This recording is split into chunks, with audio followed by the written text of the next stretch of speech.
From Pacifica, this is Democracy Now! We have a fundamental standard in this country that even when the death penalty is justified, it must be carried out humanely. And I think everyone would recognize that this case fell short of that standard. As outrage grows over Oklahoma's botched execution of Clayton Lockett, we'll speak with the attorney for the second prisoner who was scheduled to die Tuesday night in Oklahoma. The execution was stayed after the first went awry. We'll look at the crisis of sexual assault on campus. On August 2nd, 2013, so less than a year ago, I was strangled twice and raped by another Brown student. I feel like I should have been thanked by the administration for keeping this campus safe. Instead, they kept him safe. As studies show 1 in 5 women are sexually assaulted in college, we'll look at the White House's new efforts to protect students and speak to 2 women who reported they were raped to their college administrations, one at Brown University, the other at Tufts. You may be surprised by how the colleges reacted. All that and more coming up.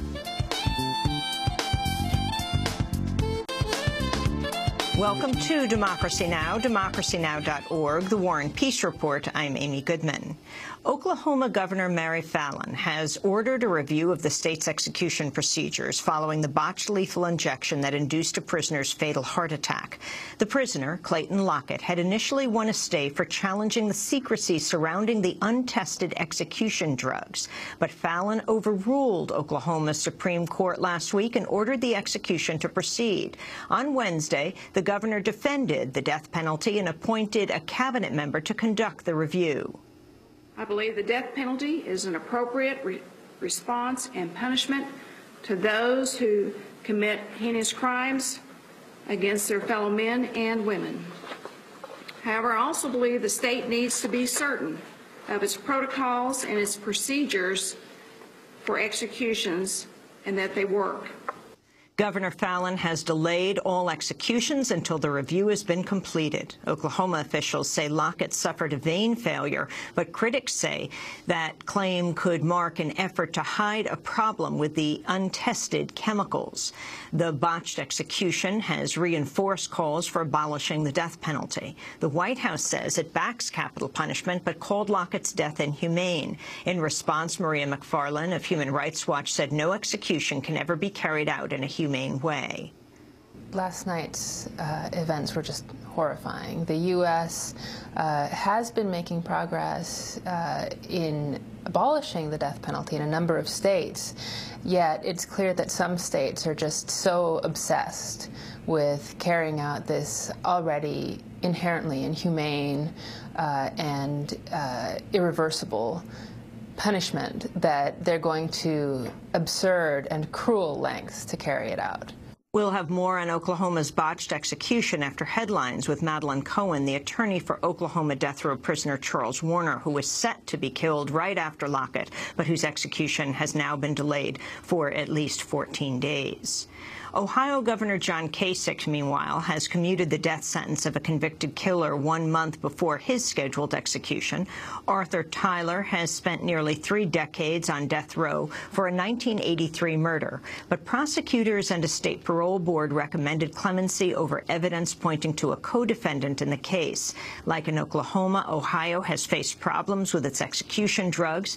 An execution in January lasted over 30 minutes and saw the prisoner gasping for air. Senate Republicans have blocked a measure that would have raised the federal minimum wage. Promoted heavily by President Obama, the bill would have brought the minimum wage to $10.10 an hour over the next 3 years, up from the current rate of $7.25 an hour. It would have been the first such hike in 5 years. But in a nearly party-line vote, Democrats fell 8 votes shy of the 60 needed to avoid a filibuster. Speaking at the White House, President Obama denounced the Republican stance. By preventing even a vote on this bill, they prevented a raise for 28 million hardworking Americans. They said no to helping millions work their way out of poverty.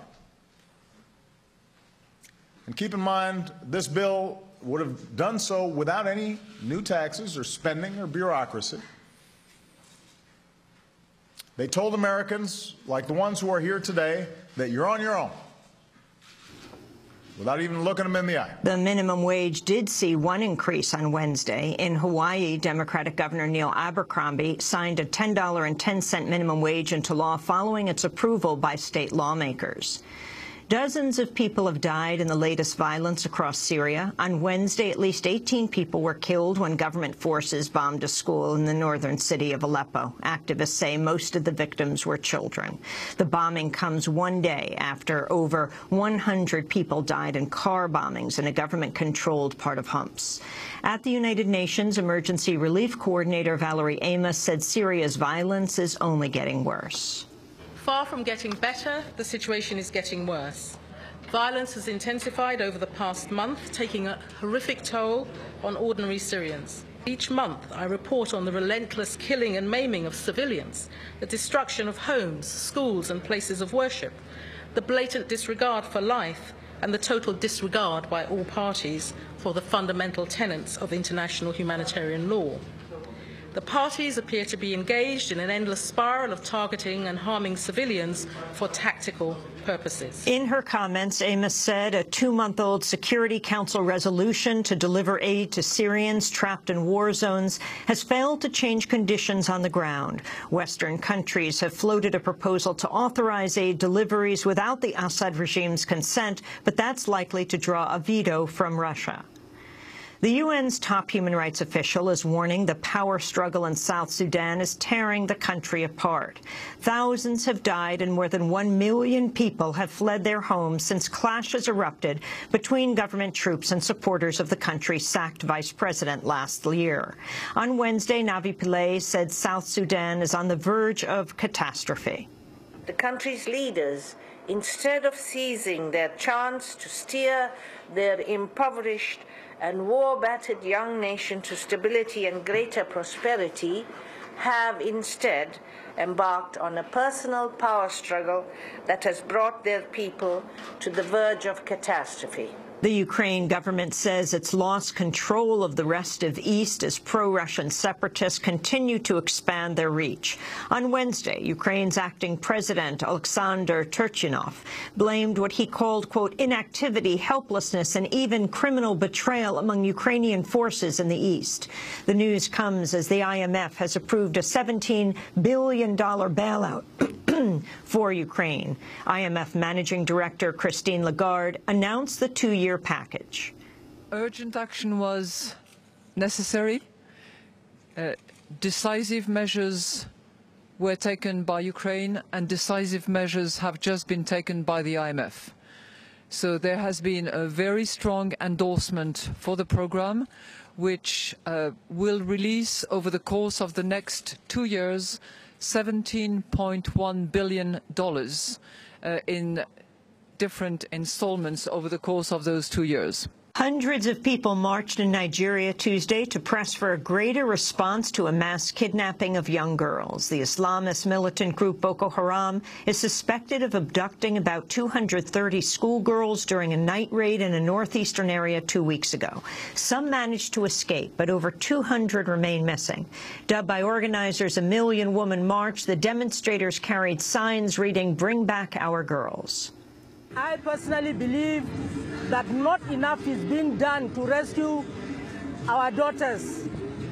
Please recollect, like 2-3 months ago, 25 girls were abducted from Kwanduga because the nation has not risen in unison to do something about those 25 girls abducted in Kwanduga. It is now possible to abduct another 200 plus. Next time, maybe it will be more. Each and every one of us needs to do something to arrest the unpleasant developments, that are happening in the country, especially in the Northeast. A local human rights group is claiming the girls have been sold off, forced to marry their abductors, and taken across the border to Cameroon and Chad. The report has not been verified. The mass kidnapping is seen as one of the most shocking attacks in the Boko Haram's 5-year militant campaign, which has left thousands of people dead. A train carrying crude oil has derailed in Virginia, forcing the evacuation of hundreds of residents and spilling into the James River. The company CSX says 15 tankers broke free of the train near Lynchburg, with at least 3 catching fire. The oil has spilled for hours into the James River, which is the capital Richmond's main supply. It was the second oil train accident for CSX this year and the 6th overall in North America since the derailment that killed 47 people in Quebec last July. Environmental groups have campaigned for a ban on oil train routes through the Richmond area. In a statement, the Sierra Club said, quote, "In the wake of this and other recent dirty fuel disasters, it's clear we must move as quickly as possible to safer, cleaner forms of energy like wind and solar. The safest place for dirty fuels is in the ground," Sierra Club said. 2 prisoners have died and over 150 people have been injured in a gas explosion at a Florida jail. The blast at the Escambia County Jail caused the building's partial collapse.